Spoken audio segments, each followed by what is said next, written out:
ونصلي على رسوله الكريم أما بعد فأعوذ بالله من الشيطان الرجيم بسم الله الرحمن الرحيم وَلَقَدْ يَسَّرْنَا الْقُرْآنَ لِلذِّكْرِ فَهَلْ مِن مُدَّكِرٍ۔ اللہ رب العالمین فرماتے ہیں کہ قرآن مجید کو ہم نے سمجھنے کے لیے انتہائی آسان بنا دیا ہے، کوئی ہے جو اس سے نصیحت حاصل کرے۔ تو ہمارا یہ وقت اور یہ جو درس ہوتا ہے انتہائی مختصر، کل ہم نے پہلے پارے کے حوالے سے گفتگو کی تھی، آج ہم دوسرے پارے کے حوالے سے چند گزارشات آپ کے سامنے رکھتے ہیں۔ دوسرا پارہ شروع ہوتا ہے تو اس شروع کے اندر ہی اللہ تعالیٰ نے تحویل قبلہ کا تذکرہ فرمایا ہے، یعنی قبلے کا تبدیل ہونا۔ نبی علیہ السلام ہجرت کر کے مدینے میں آئے، آپ علیہ السلام نے 17 ماہ تک اسی بیت المقدس کی طرف رخ کر کے نماز پڑھی، یعنی جو فلسطین کے اندر ہے بیت المقدس، اس کی طرف رخ کر کے نماز پڑھی۔ 17 ماہ کے بعد اللہ تعالیٰ نے آپ صلی اللہ علیہ وسلم کی خواہش کے مطابق، آپ کی یہ خواہش تھی کہ مکے کو نماز کے لیے قبلہ بنا دیا جائے، یہ خواہش تھی، اور نبی علیہ السلام یہ چاہتے تھے کہ یہ بن جائے۔ اب یہاں پر ایک بہت بڑا مسئلہ یہ تھا کہ یہودیوں کا جو قبلہ تھا وہ تھا بیت المقدس، فلسطین کے اندر جو آج بھی مسجد اقصیٰ کہا جاتا ہے، بیت المقدس، اس کے اندر قبلہ تھا۔ مسلمانوں کا بھی شروع میں وہی تھا قبلہ۔ تو یہودیوں کو ایک تو پہلے ہی حسد تھا کہ یہ نبوت تبدیل کیوں ہوئی ہے، دوسرے خاندان میں کیوں آئی ہے۔ سیدنا اسحاق علیہ السلام کے خاندان سے آ رہی تھی، اور اچانک سے اللہ تعالیٰ نے یہ فیصلہ کیا کہ سیدنا اسماعیل کے خاندان سے اللہ تعالیٰ نے نبی بھیج دیا، محمد رسول اللہ صلی اللہ علیہ وسلم۔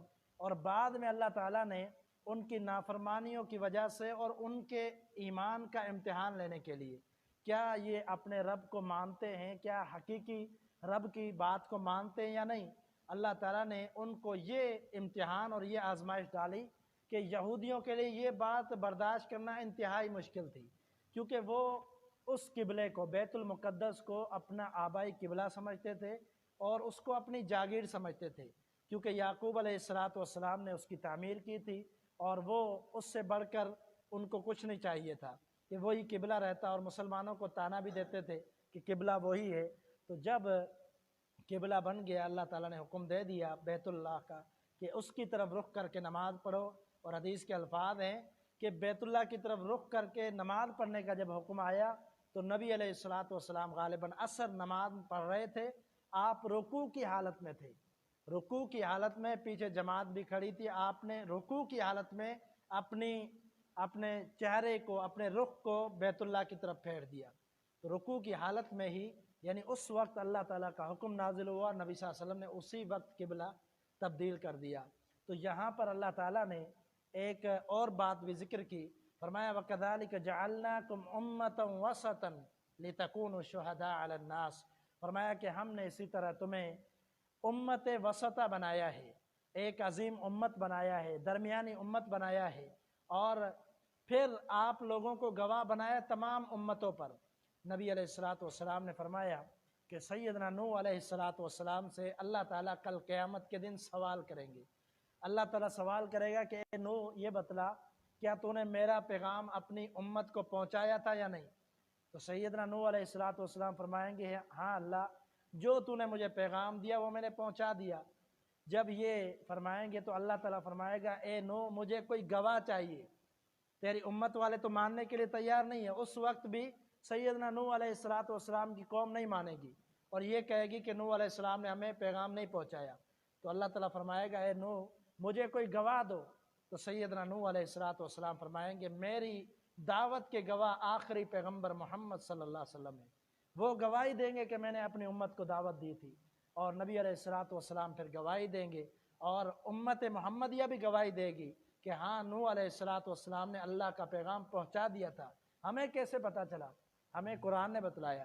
نبی علیہ السلام کو جو نازل کر کے اللہ تعالیٰ نے قرآن بھیجا، آپ پر جو نازل کیا اس قرآن میں موجود ہے کہ سیدنا نوح علیہ السلام نے اپنی قوم کو دعوت دی تھی، 950 سال تک تبلیغ کرتے رہے، اپنی قوم کو گمراہیوں سے بچانے کے لیے کوششیں کرتے رہے، شرک سے بچانے کے لیے، لیکن قوم والوں نے نہیں مانا۔ تو یہ نوح علیہ السلام کے بارے میں گواہی دینا، یہ اس امت کی خاصیت ہے جو دوسرے پارے کے اندر بیان کی گئی ہے کہ اس امت کی خاصیت دوسری امت کے لیے بھی گواہ ہوں گے، انبیاء کے لیے بھی گواہ ہوں گے، اور محمد صلی اللہ علیہ وسلم اس امت پر بھی گواہ ہوں گے کہ ان کو اللہ کا پیغام پہنچ چکا تھا۔ تو یہ دوسرا جو پارہ ہے، اس کے اندر پھر آگے چل کر دوسرے حصے کے اندر بہت ساری باتیں بیان کی گئی ہیں، جن میں سے ایک حلال و حرام کا معاملہ بھی بیان کیا گیا ہے۔ انما حرم علیکم المیتۃ والدم ولحم الخنزیر وما احل به لغیر اللہ۔ اللہ تعالیٰ نے فرمایا کہ تمہارے لیے حرام کر دیا گیا ہے، خون، بہتا ہوا خون، مردار بھی تمہارے لیے حرام ہے، اور وہ جانور جس پر اللہ کا نام نہ لیا گیا ہو، غیر اللہ کے نام پر ذبح کیا گیا جانور، یہ بھی تمہارے لیے حرام ہے، تم اس کو نہیں کھا سکتے۔ یعنی کسی اور کا نام دیا گیا، اللہ اکبر، بسم اللہ، اللہ اکبر، یہ نہیں کہا گیا، بلکہ کسی اور کا نام، کسی بزرگ کا، کسی پیر کا، کسی صحابی کا، کسی فرشتے کا، کسی نبی کا نام لے کر اس کو ذبح کیا گیا، وہ تمہارے لیے حلال نہیں ہے۔ اور ایک اور مقام پر فرمایا لِيَذْكُرُ اسْمَ اللَّهِ عَلَيْهِ، اللہ نے یہ جو چوپائے تمہارے لیے حلال کیے ہیں، ان کے لیے اللہ نے ایک نشانی کے طور پر تمہارے لیے حلال کیے ہیں، اور ساتھ میں یہ حکم جاری کر دیا ہے تاکہ تم اللہ کا نام ذکر کرو، ان پر اللہ کا نام ذکر ہوگا تمہارے لیے حلال ہے۔ اور اسی پارے کے اندر اللہ تعالیٰ نے یہ بھی بیان کیا کہ حق مہر ادا کرو۔ اسی پارے کے اندر ایلا کا ذکر ہے۔ ایلا کیا ہے؟ ایک مسئلہ ہے ایلا، وہ یہ ہے کہ اپنے گھر والی سے اگر کوئی ناراضگی ہو، کوئی پریشانی ہو، کوئی معاملہ ہو، کوئی دینی مسئلہ ہو جس کی وجہ سے بن نہیں رہی اور گھر والی نافرمانی کرتی ہے، اس کے لیے ایلے کا حکم ہے۔ ضروری نہیں ہے کہ بندہ فوراً طلاق دے دے، طلاق کے معاملے تک پہنچنا اس کی بہت زیادہ حوصلہ شکنی کی ہے شریعت نے۔ نبی علیہ السلام نے فرمایا ابغض الحلال الی اللہ الطلاق، فرمایا کہ اللہ تعالیٰ کو سب سے زیادہ ناپسندیدہ حلال کاموں میں طلاق ہے، حلال بھی ہے لیکن اللہ کو ناپسندیدہ ہے۔ تو اس کے لیے ایک اور راستہ شریعت نے بتلایا، وہ ایلا ہے کہ اپنی بیوی سے اگر کوئی معاملات ہیں، اگر اس سے وہ نافرمان ہے یا نہیں، دین کے معاملے میں وہ درست نہیں ہے، نماز نہیں پڑھتی، روزے نہیں رکھتی، دین کے معاملات درست نہیں ہے اور اخلاقیات درست نہیں ہے، تو اس کے لیے ایلا کیا جا سکتا ہے۔ اور اس پارے کے اندر تفصیل کے ساتھ آپ خود پڑھ سکتے ہیں، ترجمہ تفسیر پڑھیں۔ آیت ہے والذین یؤلون، اللہ تعالیٰ نے فرمایا کہ جو لوگ اپنی بیویوں سے ایلا کرتے ہیں اور یہ کہتے ہیں کہ مجھ پر تو حرام ہے، تو وہ ایلے کا حکم کیا ہے؟ ایلا 40 بلکہ 4 مہینوں تک کیا جا سکتا ہے، 4 مہینوں تک، 4 مہینے ایلا کر لے، قسم کھا لے کہ میں نے اس سے اپنے تعلقات استوار نہیں کرنے، 4 مہینے تک یہ اجازت ہے شریعت کی طرف سے، اس کو کہا جاتا ہے ایلا۔ ایلا کا معنی ہوتا ہے جدائیگی، علیحدگی، کچھ وقت کے لیے۔ تو یہ طریقہ شریعت نے بتلایا، اور اس کے بعد انشاءاللہ بہت سارے معاملات درست ہو سکتے ہیں۔ جب آپ ناراضگی اختیار کریں گے، جب آپ علیحدگی اختیار کریں گے تو اس سے انشاءاللہ معاملات درست ہوں گے، نہ کہ فوراً طلاق دے کر معاملات کو بگاڑا جائے، خاندان کو توڑا جائے۔ اسی پارے کے اندر بہت سارے معاملات کو اللہ تعالیٰ نے ذکر فرمایا ہے۔ تو اسی لیے میں کل بھی یہ گزارش کی تھی کہ آپ روزانہ کے طور پر ایک پارہ پڑھیں ترجمے کے ساتھ، اور جو مختصر تفاسیر ہیں ان میں سے کوئی تفسیر بھی ساتھ پڑھیں۔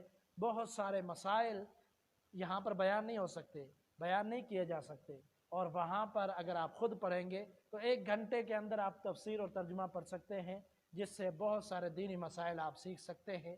تو یہ مختصراً ہم نے آج گفتگو کی۔ اللہ تعالیٰ سے دعا ہے کہ اللہ تعالیٰ ہمیں سمجھنے کی توفیق عطا فرمائے۔ وما توفیق الا باللہ، علیہ توکلت و الیہ انیب۔